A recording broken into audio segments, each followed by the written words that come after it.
You're listening to the Options Insider Radio Network, the home of the Options Podcast. For more quality options programs, visit theoptionsinsider.com or search for Options Insider Radio Network in your podcast provider of choice. Listeners can also access all of our programming through our mobile app available in the iTunes and Google Play stores. Select programs are also available via live stream at mixlr.com/options-insider. That's mixlr.com/options-insider. Don't forget to follow along with your favorite programs and submit your own questions for the hosts at twitter.com/options, stocktwits.com/options, facebook.com/theoptionsinsider, or via questions at theoptionsinsider.com.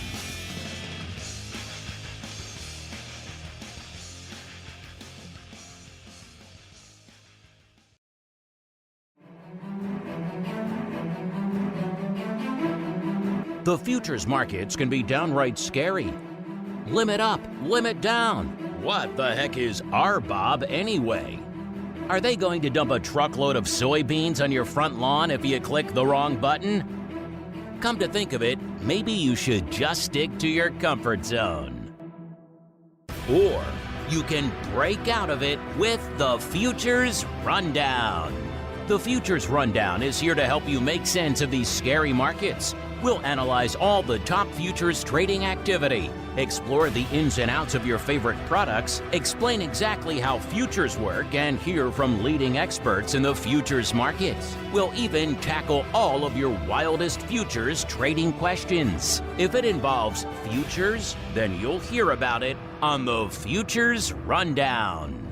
The Futures Rundown is brought to you by T4 Futures and Options. Elevate your trading experience with the T4 Futures and Options trading platform. Whether you prefer desktop or mobile applications, T4 delivers low latency and professional-grade functionality for both traders and brokers. Take advantage of theoretical sheets, strategy solver, MBO, advanced charts, and a suite of powerful features to enhance your trading strategy. Visit ctsfutures.com or search for T4 Futures and Options on Google to register and get a free month. And now, it's time to break into the futures markets. It's time for the Futures Rundown. All right, everybody. That music means we are back once again.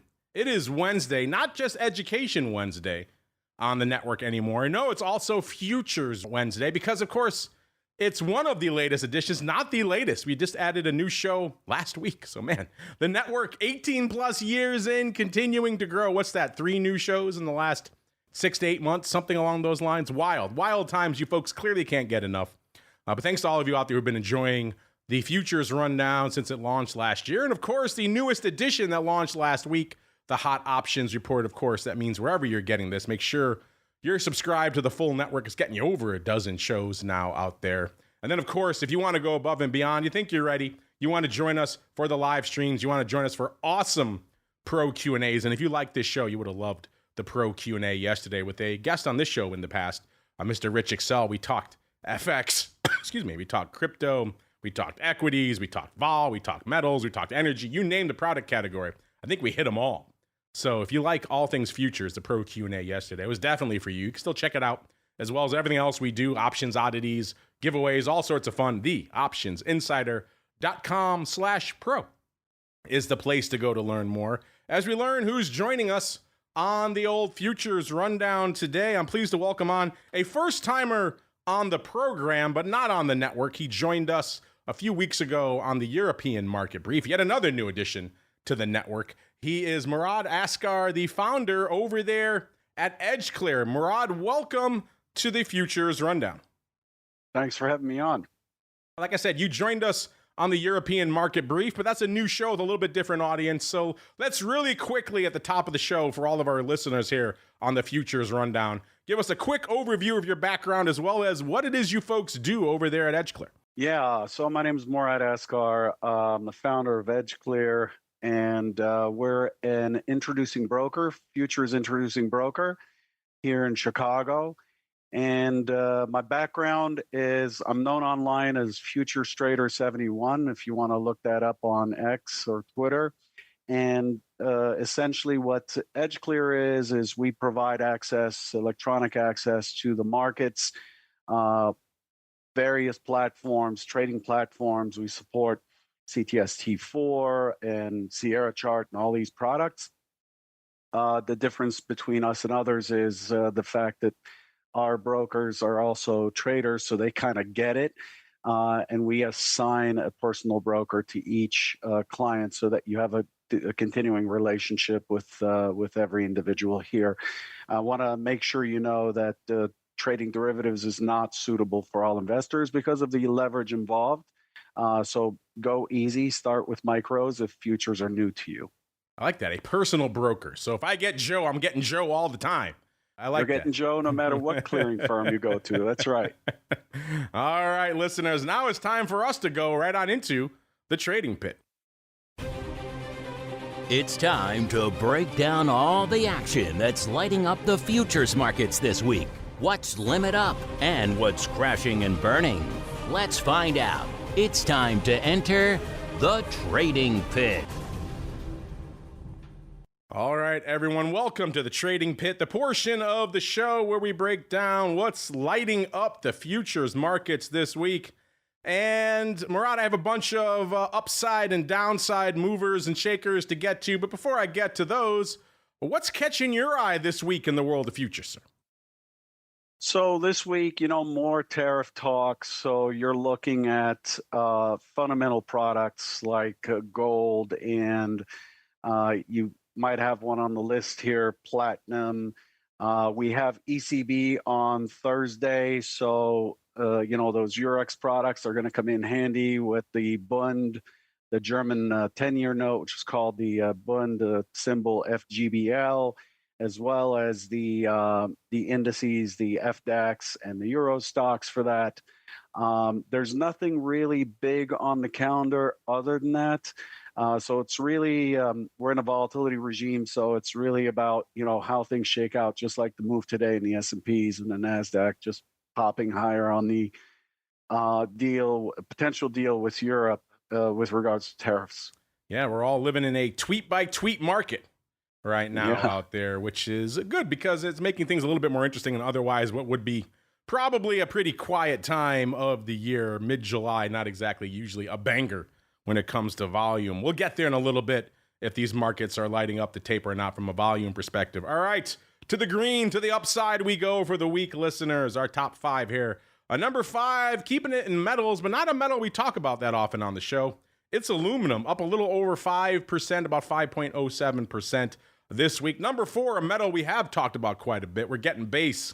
It's copper, up 5.27% this week. Then we got a kind of a tie, a combo for number 3. Can you guess what it is, listeners? If you listened to any of our shows this week or last week, you heard us talk about it a lot on the Pro Q&A yesterday as well. What is it? Yeah, we're going to crypto. It is Ether. Man, Ether is one of, if not the stories of the year in terms of, certainly for this program, Ether was the number 1 worst performing asset year to date that we were talking about for a good chunk of the year. And now not only has it erased those losses, it's green on the year, up another nearly 6% this week, 5.97% for the big and the micro future out there. So a wild time out there in Ether.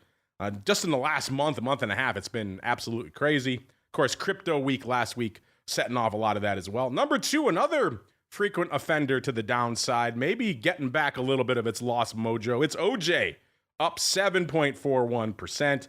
And the big upside mover this week, it's Cocoa, up 10 2/3%. So a lot of wild movers in our upside top 5 this week, Murad. But I have to get your sentiment on all things Ether. Ether's been just an absolutely wild story. Just a few months ago, it seemed like everyone had thrown in the towel. They were done. We've been doing our crypto show on the network for a long time, and people on that show, since we launched it a long time ago, have been all in on Ether. And even those folks were starting to, when it started to threaten 1,000 in the wrong direction, they're like, I don't know, maybe Solana's a lot better. And now all of a sudden, in the last month to 2 months, the worm has completely turned. I have to imagine You guys over there at EdgeClear putting up some ETH volume these days as well. What are your thoughts on this just amazing resurgence, sir? Yeah, it's incredible. The low in the futures is somewhere around $1,300. Yeah. We were threatening 1,000 in the wrong direction. I know, and now it's at 3,600, down from 4,000 last December. Like pretty insane movement. It's pulling back a little bit today, but overall, I'm sure you've discussed this at length. The fact that this administration is very crypto friendly. And it's becoming a mainstream product that folks are adding to their holdings, and as a result, you get a lot of action in the futures as well as the product gets hedged, the exposure gets hedged, and so forth. But the movement behind this is really out of my class because even though I've owned ETH and Bitcoin for a long time. It's one of those things that's fire and forget. I don't really watch them constantly. I don't trade them. I do dabble into the Bitcoin micros a little bit, but I'm not really sure what's driving this thing other than what's happening legislatively, I think. I think that's a big part of it. Stablecoins getting a lot of love, and a lot of that goes up on ETH. But just a crazy change in sentiment. I can't remember the last time we saw such an aggressive swing in sentiment in just the span of a few months to weeks. It's wild out there. Anything else catching your eye in our upside movers this week? Cocoa, OJ, copper, and as our Brit friends say, aluminium. Aluminium. Things are shaking out pretty well in terms of growth, and that's always going to get the commodity complex, especially metals, excited, right? So aluminum, an industrial metal, copper's a huge one. Copper, to me, I've traded copper quite a bit, and copper to me is almost like a leading indicator to everything else, to the health of manufacturing and so on. So it's no surprise that this thing is moving as these kinks in the tariff standoff are being worked out. There's when it comes to softs like cocoa and so on, cocoa is up for the week, but this thing's been ranging from 6,500 to 1,300. It's trading on the lower end of the range. I mean, this thing is actually on the lower end since April of 2024. It's been stuck in a range. It ran up pretty good in 2024. It shot straight up and went from 3,000 to 12,000, and now it's sitting here at 8,000. So it's really on the week. It's high, it's up there, but it's not really making any moves. It's in a balanced range, or it's in a kind of consolidation right now. Yeah, you're right about copper. Copper is kind of a leading indicator for so many things. Our domestic construction and economy, but also Chinese economy and strength of economic demand. Copper and China kind of go hand in hand, the two C's. So a lot to be read into those copper prices. But now to the downside we go, listeners, for the week. What's lighting it up? We've been talking about your breakfast table and just food in general a lot here on the show lately. And it seems like we're kicking off the downside in that same trend as well. If you were upset that your butter was a little bit too expensive last week, listeners, well, I got good news for you. It's getting a little bit cheaper this week. Cash settled butter off 3.68%. So there you go. Don't say we didn't do anything for you on the show today. Number 4, keeping it in the range of things that eventually do become edible. It's the old hard red spring wheat off 4.5% this week. And then number 3, still staying in the edible range, it's oats off 5.16%. So there you go. Put a little butter on your toast. You have some nice oats for breakfast, some Quaker oats out there. And then maybe you throw some bread with the toast for wheat. There you go. Your breakfast getting a little bit cheaper out there this week. Number 2, take it with a grain of salt. It's our old pal VIX. If we run this number again right now, this is going to be somewhere else. VIX whipsawing all over the place out there, but it is a tradable future at the end of the day. So off 6%. I know you hardcores, percent of a percent. It's vol. I get it. But nonetheless, number 2, off 6.02%. And the big dog loser this week, Nat Gas, off nearly 13%, 12.86%. Now, part of that makes sense because it is the seasonally quiet period for Nat Gas, but just the fact that Nat Gas was as lofty as it was during July was kind of wild in and of itself. A lot going on here to the downside, Murad. Our breakfast table continuing to get cheaper, and nat gas apparently giving up the ghost midsummer, sir. What's catching your eye? Yeah, nat gas is a very interesting trade. This thing moves. I mean, if you've ever looked at the order book on this thing, it moves around quite a bit.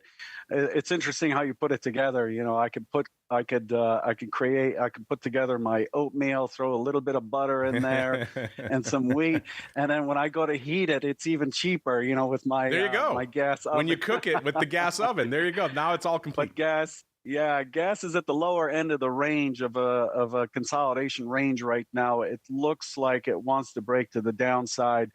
Not an issue there. You know, it's like you said, it's the summer. This is a seasonality product. Nothing too shocking, but it is a fair bit off from its highs. But seasonally, it's there's no surprise there, like you said. Let's see if there are any surprises in store for us listeners here on the most active list for today. What's lighting up our tape out here, listeners, in our top 10? And usually we do that barometer of 300,000 contracts. If it's above that, then it's at least a decently active day. If it's below that, not so much. And we are hanging out in the middle of July. I said we'd get to it later in the show, whether it's a rock'em sock'em robots day from a volume perspective. And the answer is no. You know, tariff announcements notwithstanding, doesn't seem to be ginning up a ton of paper out there. Cost us less than 300,000 contracts to break into the top 10 today. That gets us to our old pal, the 30-year, 273 on the tape coming into the start of the show. Number 9, we got the 3-month SOFR. And again, that is pretty much the only contract that is not expiring in September. That is the lone December contract on our list this week, 278,000 contracts. For number 9, number 8, keeping it in the rates, it's the Ultra 10-year, 341,000 contracts on the tape. Number 7, a lot of rates heavy in the bottom half of our top 10 today, listeners. It's the 2-year, 352,000 contracts on the tape. Number 6, our first equity on the list, the NASDAQ 100, 404,000 contracts for the E-mini there. Number 3, it's the S&P 500 micro. Again, take the micro numbers with a bit of a grain of salt. Nonetheless, 756,000 contracts on the tape for that. Number 4, it's the 5-year note, sneaking in there, 777,000 contracts. Number 3, the big dog, such as it is now, the S&P E-mini, 853,000 contracts on the tape. Number 2, it's always a dance between the 10-year and the NASDAQ micro for what can take the top spot. Today, coming in at number 2, it's the NASDAQ micro, 1.04 million contracts. That means the big dog, once again, is the 10-year, 1.14 million contracts on the tape. Murad, we got a pretty standard top 10 today. It's all rates and equities. No energy, no ags, no metals. Nothing else really breaking into the top 10. Anything catching your eye, sir? Yeah, I mean, the energy's no surprise there. Crude is not doing very much. It's just been sitting sideways. It's been a pretty boring trade lately. The NASDAQ micro, when you look at the micro versus the minis, NASDAQ or S&P, the general ratio there is 3 micros per mini, something like that. The NASDAQ's incredibly popular with the funded trader groups and the folks who are day trading to get evaluated for funding and all that game. So that's become incredibly popular. It actually blows me away that the micro NASDAQ is higher than the S&P minis. It's just crazy. Yeah, and it has been for a while. It's kind of wild to see how much uptake that contract has. You're right. Yeah, it's very, very fast. If you've ever looked at it in the order book, I mean, it's very, very fast. You can hardly keep up with it. Nothing really shocking here. I mean, the 10 years always been king, you know? Yeah, the 10-year is a beast for a reason, listeners. Let's keep rolling. We talked about what's lighting it up this week, but I mentioned there's been just enormous sentiment shifts out there for the year-to-date movers. We had contracts living multi-year lives in the span of a few months so far this year, listeners. So let's catch up and see how our year-to-date movers are shaken up. Let's go to the dark side first because, again, that's kind of where we've had the biggest shakeup out there. The number one worst offender, I was joking just not too long ago, ETH, nowhere to be found on that list anymore. In fact, if you run the numbers for right now, listeners, ETH year-to-date is actually green on the year. It's up about 3.5%, somewhere in that ballpark. Let's see, I just had it up a few minutes ago. If I could find it, that would be good. Here we go. Yeah, ETH up about 3.5%, almost exactly. So not only was it off nearly 50% a few months ago, it has erased all of those losses, climbed all the way out of our bottom five, all the way out of the red completely, and now has turned green on the year. So just an epic run here for ETH. Can it continue? I know a lot of our chat wants it to continue. They've been calling for the ETH Ferraris. They've been calling for Shiba Inu Lambos for a long time. Now they want the ETH Ferrari. So we'll see if we can make that happen. But to the downside we go, listeners. Kicking it off once again with wheat. The hard red spring wheat off 13.5%. Again, these are year-to-date numbers, listeners. Keeping it in the ags, but going out to the dairy for number 4. It's dry whey off nearly 14% year-to-date. Again, keeping it in the edible theme. Number 3, it's cocoa off 14.58%. And again, number 2, our old pal OJ, even though it's climbing this week, and it has climbed, it was the number 1 biggest loser for the year not too long ago after ETH made its move. Now it has climbed to number 2 off 25.23%. That means the biggest loser for the year. What is it? Drum roll, please. It's lithium, listeners. 28.9% to the downside. So, Murad, our theme of edibles getting cheaper, not those kind of edibles, but edible products getting cheaper, continues to the downside. We've got wheat, whey, cocoa, and OJ, 4 of our bottom 5 for the year, as well as lithium. Murad, what's catching your eye out there? Lithium is kind of an interesting one. It's a bit of a surprise given the application of it in batteries and so on. It coming off pretty strong, and I think that is mostly the result of the current administration. Right, the current administration has basically shot down all of the EV support, all the subsidies to cars and so on. That side of the industry has been really taking a bad hit, and so will the batteries that go with them. So that's not too surprising. Cocoa, it's I know that OJ costs about half of what it did about a year ago. Currently in the futures, cocoa is about the same. They're both kind of sitting sideways, pretty decent prices. We kind of needed this to happen after what's happened with COVID and the price of a breakfast. But I think that's welcome news. Seeing OJ, cocoa, whey, and wheat. These are inputs into many edibles, and I would love to see like the other edibles get futures contracts and be tradable as well, the ones you mentioned.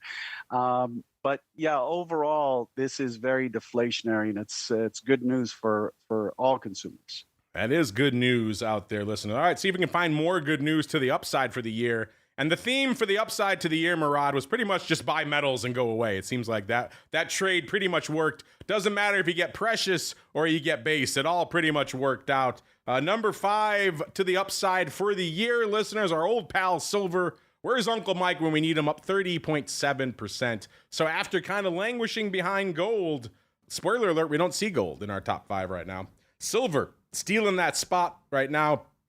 Up 30.71%, even though gold was starting to sneak within roughly $100 or so of its all-time high again, but not making our top 5 for the year this week. Number 4 is the lone non-metal on our list. It's soybean oil, up 37.8%, so a wild year for soybean oil. And then spoiler alert, listeners, the rest is all metals. Number 3, we're getting base. It's old pal copper, up 41.36%. Of course, all this tariff talk with copper really driving a lot of that action. Number 2 and number 1, really both the 2 Ps. We got palladium number 2, up 43.5% for the year. And the big dog leading the dance to the upside for the year, listeners, it's platinum, up 56.38%. So again, Murad, if you just bought metals in January and went away, I guess you're doing pretty good. Also, if you bought ETH in January and walked away, you probably wouldn't have noticed that you were down about 70% at some point. So this is kind of happening across the board. Coming into the year, a lot of, with the election turnover and what was expected, a lot of nervousness to the market. Now, platinum is an interesting one because I do follow quite a bit of macro. Gold has really, really run, and platinum was lagging behind a little bit. So was silver, and it just seemed like those who couldn't catch gold got on the silver and platinum choo-choo train there. Platinum being the one that's finally catching up. Platinum's been a laggard for a long time, but gold right now, in terms of, you're competing with Russia and China and India, scooping up whatever they could find. So to me, platinum, palladium, not too shocking. Silver is in a breakout, and it is in a rally. But it's funny, you look at 30% for silver year to date, you think, platinum's got it beat almost by twice as much, but it's 30% for a base metal, like for a precious metal. It's a lot. These numbers are huge. But yeah, you're right. When gold was hitting its new all-time highs, people forget silver was actually selling off. We had a lot of our listeners were angry. They're like, what's going on with silver? They couldn't get it. So and then better late than never, silver making its move. And gold nowhere to be found, at least not in the top 5. So year to date, wild swings. That's why you got to tune into the show every week. If you tuned into the show a couple of months ago, listeners, you would have thought ETH was a dumpster fire. Now here we are, not that long later, and ETH's in there, silver's in there, and gold nowhere to be found. Wild stuff out there. Speaking of wild stuff, a lot of you have been sending in questions. I want to make sure we have time to get to them. So let's get there right now. A little bit of the old futures free-for-all. Ring the bell. It's time to take on all comers in an epic Q&A battle royale. All questions can enter, but none can leave without an answer. It's time for the Futures Free-for-All.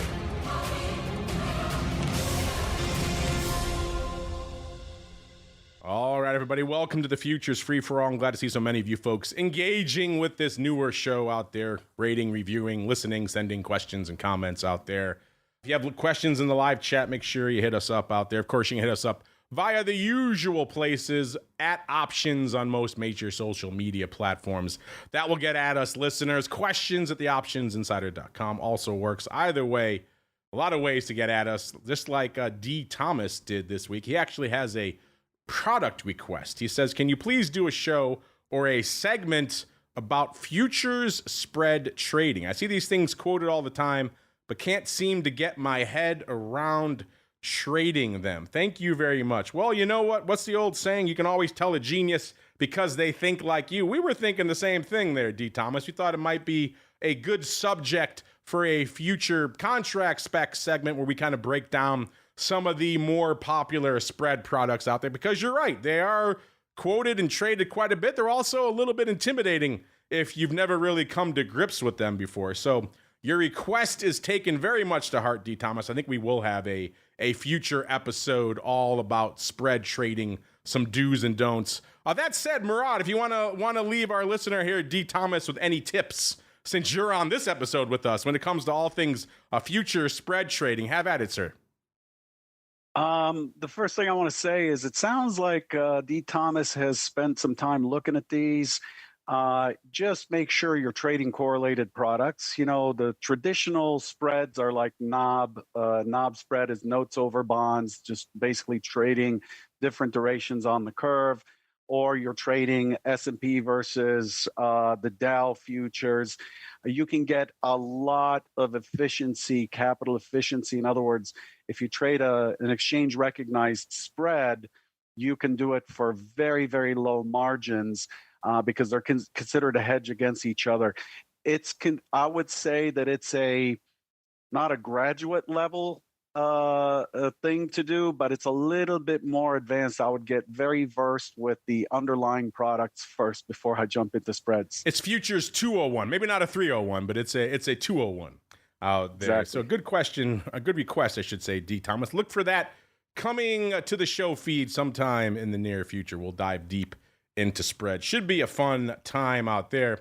Got a lot of requests out here. Everyone's got requests on the brain this week. This next one comes in from GPC. He says, any tips, I should say, For someone looking to get started in trading FX, yeah, GPC, you missed it. Our pro Q&A yesterday was with Mr. Rich Excel, and in addition to teaching derivatives traders over there at U of I, he cut his teeth as an FX trader. So we spent a lot of time talking FX yesterday on the pro Q&A. Unfortunately, that's on the pro side, so you got to head on over to the pro to find it. But that we spent a lot of time talking FX. That said, Murad, FX, of all the product categories for new futures traders and options traders to delve into, I think FX might be the most intimidating.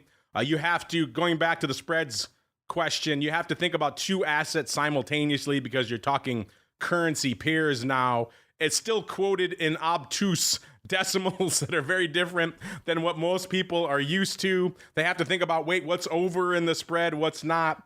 It's also not often a very volatile or sexy area that would attract a lot of our listeners who like to come in and maybe get a little bit more juice out there on some of their products. So there's a lot of reasons why FX is maybe not a good starting point for a lot of new traders. But that said, GPC doesn't say what his level of experience is, but he says he's looking to get started in FX. So you have any tips for him outside of maybe start with Euro USD, the big one? Yeah, I would say that's exactly right, Mark. I would say that I'm not a huge fan of spot FX because of, you really have to be selective about who you trade them with because of the way they can play with the spreads and stuff. But a good place to start where you get very low restrictions would be like the M6E contract on the S&P. That's a micro euro. You can look at it almost like a stock. You can almost trade it like a stock. Just if you're a technical trader, it's really pull up a chart on TradingView or whatever and look at it. It makes sense. FX products are fundamental products, so they tend to run a fair bit. Good swing products, very low margins. The other one is they have the cable, which is M6B. They have the Canadian. They have the Swiss. You have the big ones on CME on a regulated, centralized exchange versus having to kind of sift through all the FX dealers and things like that. I would say that that's a good place. But if you want to do something exotic like the New Zealand versus the something, you would have to go and do that on the spot market. But for the big pairs, they're all covered by CME, and I think that's a good spot for somebody who's stepping in to get started. Yeah, I think Euro USD and indeed the micro, as you recommend, is definitely the way to go. Rich was talking about the Yen USD yesterday, which kind of surprised me as an entry point, but it is getting a little bit more active. And of course, over the past year, certainly post a yen carry trade unwind, the yen USD has been a little bit sexier out there. That said, I did just pull up the numbers, and on top of being one of the more obtuse product complexes out there, it's also one of the least volatile. I'm looking at it right now. Again, you can run these numbers for yourselves, listeners. You type CME and CVOL into any of your browsers. You can see the volatility for all of their complexes, and the aggregate CVOL for FX. So all of their FX products aggregates into about an 8 3/4 volatility right now. Compare that to energy, it's north of 50. Even the ags are about right around 19. Commodities 35.5, and so on and so forth out there. Every other complex, with the exception of treasuries, is more volatile. So FX is a weird one where you'll sit around, do nothing, and then you have a yen carry trade, or you have a Swiss franc going back a few years ago, and something explodes and rips your face off. So it's a weird complex. It's not that attractive, and then it goes crazy. So maybe we need to do a few more shows about all things FX. I think we've avoided it just because, for all those reasons I just laid out, it's not really where I would recommend people start in the world of futures, but it sounds like you're ready to take that next step out there, GPC. So hit us up with some of your feedback of what your experience is, and maybe if there's any products in particular you're looking at. But you can't go wrong with Euro USD.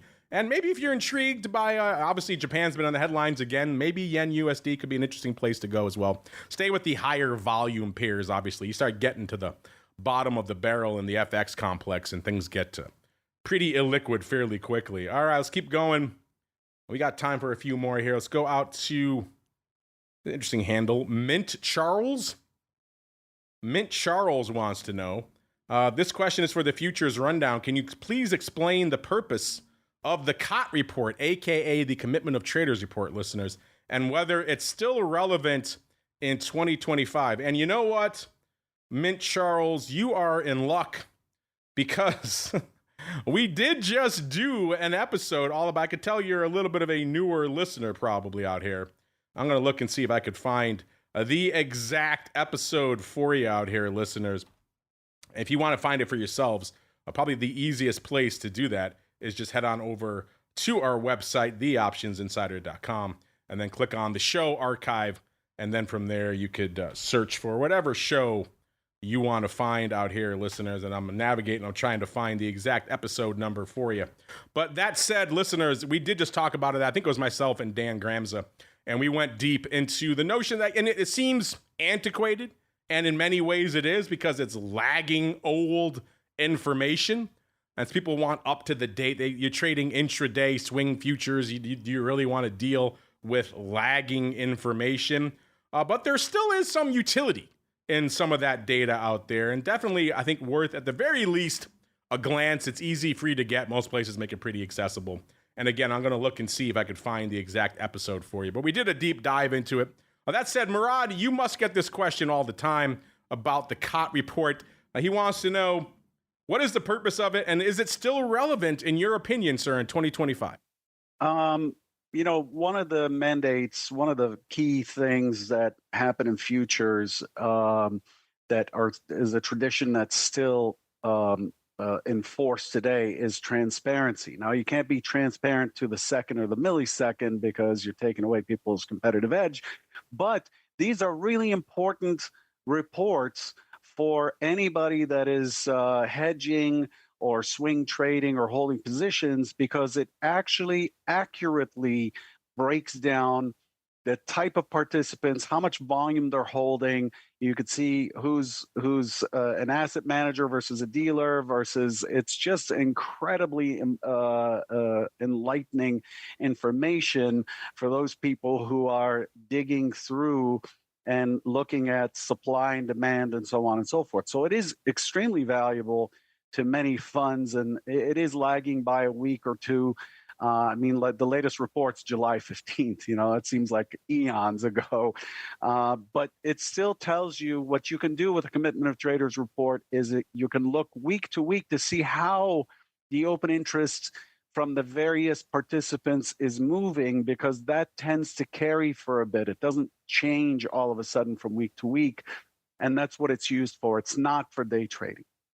All right, you bought me time, Murad. I was able to find it now. It was episode 11 of the Futures Rundown from November 13th of last year, entitled, appropriately enough, The Mystery and Madness of the COT Report. So if you want to check it out, Mint Charles, we kind of go deep into what the COT report is, some of the pros and cons of it, what you can use it for, what you probably shouldn't use it for. It's a good one, if I do say so myself. So check out that episode. It was early on in the show. It was with our buddy Dan the Man Gramza, a good one over there. All right, we got time for one more here. Let's go out here to Paris Island. I guess maybe a Marine writing in. He says, what's the right amount of capital to have in your account to get started trading futures? I'm looking mostly at micro E-mini and NASDAQ, and maybe micro Bitcoin and ETH as well, solely intraday, trying to trade off the charts. Well, this is kind of one of the $1 million questions we touched on quite a bit here on the show in the past. At least you give us specifics. I appreciate that. You want a day trade intraday, the E-mini and the NASDAQ on the micro side, as well as micro Bitcoin and micro ETH. So I appreciate you at least giving us your products and some of your goals with how you want to trade. That said, Murad, you must get this question literally every day. You do run a brokerage after all. So obviously more capital is better. But that said, if someone's looking to come in, do some intraday trading based around technicals, micro E-mini, micro NASDAQ, and then some of the micro cryptos, what would you say is a ballpark decent amount of capital they should aim for? How much time do I have to answer this? 47 minutes. Now you got a little time. Go for it. Really?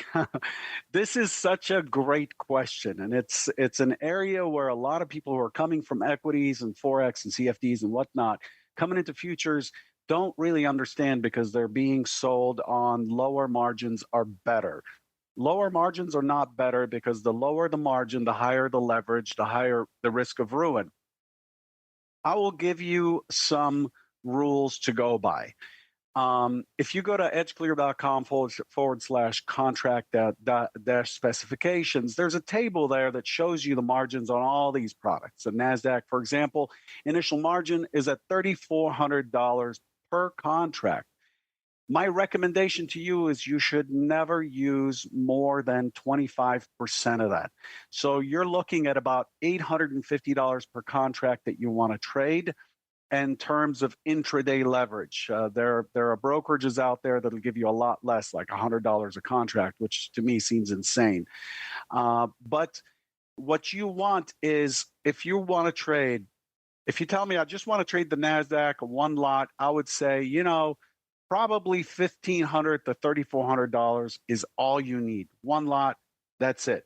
Okay, prove yourself with that. If you do well, you can add more and increase your leverage. You don't need all that much to participate as a starter. I am a proponent of keeping as little money as you need to cover your margin requirement and losses and some fluff, but overall, you should never go below 25% of initial margin. Again, you can go to EdgeClear's website, look up margins, and you'll see what that is. So, but if you tell me, hey, I want to dabble in a NASDAQ sometimes, and maybe I'll put on a micro ETH or a micro Bitcoin, it is basically the sum of those. You don't want to be in a position where you're being called by one of our brokers or you're being liquidated. It's not a good feeling, and it kind of makes you feel like you really went above and beyond. But we're very careful about risk. Just stick with putting in the full margin, if not 50% of the margin, and never trade below 25% of the margin. So that's $850 per MNQ and about $700 per MBT, and so on and so forth. That's really the wise thing to do. What most people do is they try to get they try to put in as little as possible and trade as big as possible, and then just blow out. It's very easy for things to get out of control when you're applying leverage. This is a leverage product, and it's not advisable. We prefer to have our traders come in, deposit a reasonable amount, and trade with a reasonable pace with daily loss limits that we can set for you to lock your account down, to keep you from going on tilt and so on. And those are areas that we're experts in terms of how people behave when things go wrong. So that's my recommendation, is try to deposit the full margin if you can. You're not going to trade the full margin, but don't lever up more than 25% of the full margin.